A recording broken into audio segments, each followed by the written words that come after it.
Shalom, Shavua Tov. It just occurred to me that the fall, the autumn, before the COVID virus hit the world, I received this letter somehow. I didn't look for it, but I received this letter from a man claiming to be a Chinese operative, a spy for China, who had clearly defected to America. And in it, he writes a whole description of what's going on with the COVID virus. It explains how there's a laboratory in Wuhan where they created a virus using material from badgers from England that were mixed with other genetic material to create the virus. It's pretty science fiction sounding, right? And I'm reading along, and this guy writes like a Chinese guy that learned English in secondary school. His grammar, his diction, etc., were not of a normal English speaker, which lent some actual credibility to the story. Not much, but some. And he explains how this laboratory-derived virus was meant to be transferred from Wuhan to the Western world, and how there was supposed to be a drop-off in some marketplace in Wuhan. I'm laughing because it's not funny. And there was supposedly maybe the virus escaped, or a vessel was broken that held it, and then there was talk about it being transferred by a bat. All this stuff is very, it's hard to believe and it's hard not to listen to. And from there, this author, a Chinese person, it felt pretty convincing, said that the virus started to spread in Wuhan to the point where the Chinese were burning bodies of dying people or dead people. He writes that the hospitals were turned into crematoriums to get rid of bodies, to try to stop the spread of the virus in China. And I'm listening to all of this, and I'm reading, and like, this is all months before the story broke. This was in the fall. Remember, the story didn't break till late winter, early spring of, I believe, 2020. And I'm starting to think, why do I suffer from the virus or from a flu they call the long COVID? But the symptoms are there. And I'm not the only one, that seems to have picked up the virus or the flu this year with similar symptoms. And I'm starting to get angry. You mean I'm still suffering from some whacked out attempt to create a virus in a laboratory in China that happened to be funded by the Obama administration to the tune of about $23 million, is what I recall. And I start to get more angry. And I want to blame that government.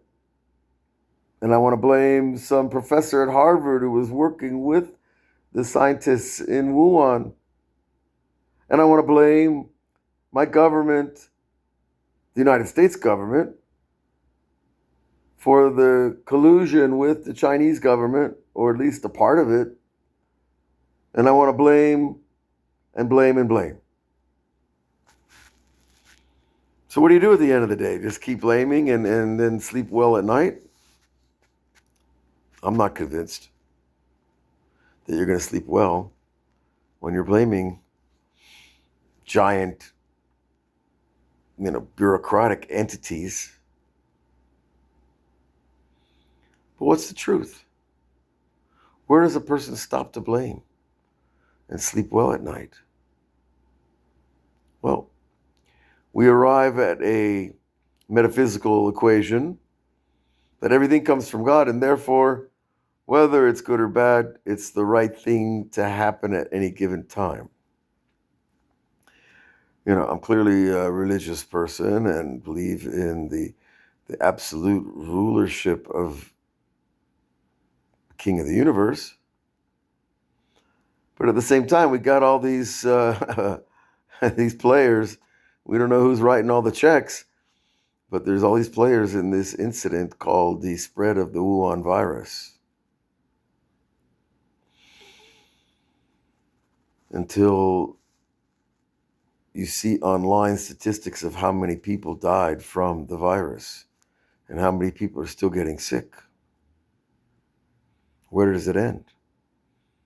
Where does peace in the heart begin? Well, there's a level of surrender and there's a level of blame.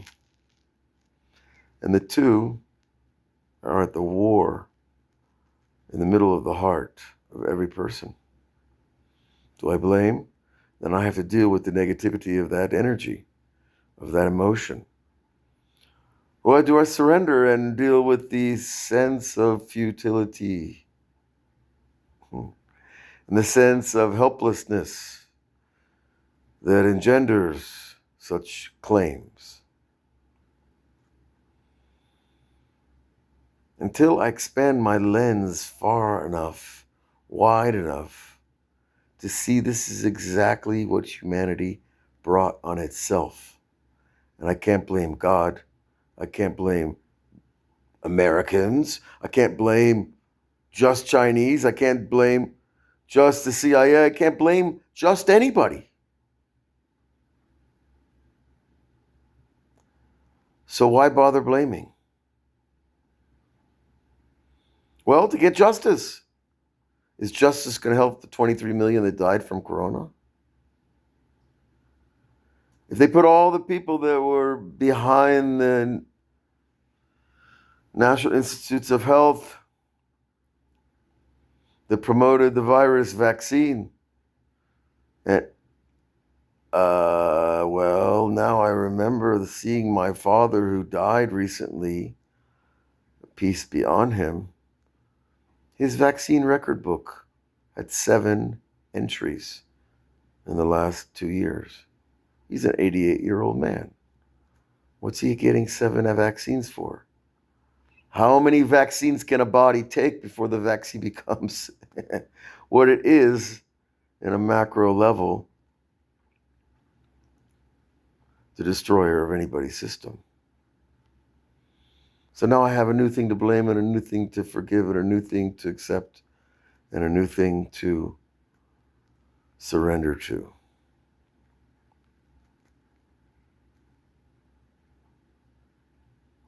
It's something to think about. Where are we? Are we on the side of blame, the side of justice, or the side of surrender and taking responsibility? Many, many people told me, don't come to my house without the vaccine. People in the family, people I've known my whole life, people that admittedly say they love me. I love them. You couldn't come over if you don't have the vaccine. Maybe that was the purpose of the whole thing, to split apart the family. Because when you split apart a family, you split apart the most powerful social organization that has ever and will ever exist. Families are stronger than religions, you would think. Push to shove. So these thoughts here on Motzei Shabbat, Saturday night after a great Shabbat, with the family, with 3 generations of people sitting together, enjoying each other, you start to wonder, what does God really want? And my answer is, God wants us to sort it out, because we're not children anymore. We're not little boys and girls always looking for outside help. We're adults. The human race, the human experiment, the human experience has matured. We've got to take responsibility for ourselves. And when we do, that's when God really steps in. Shavua Tov.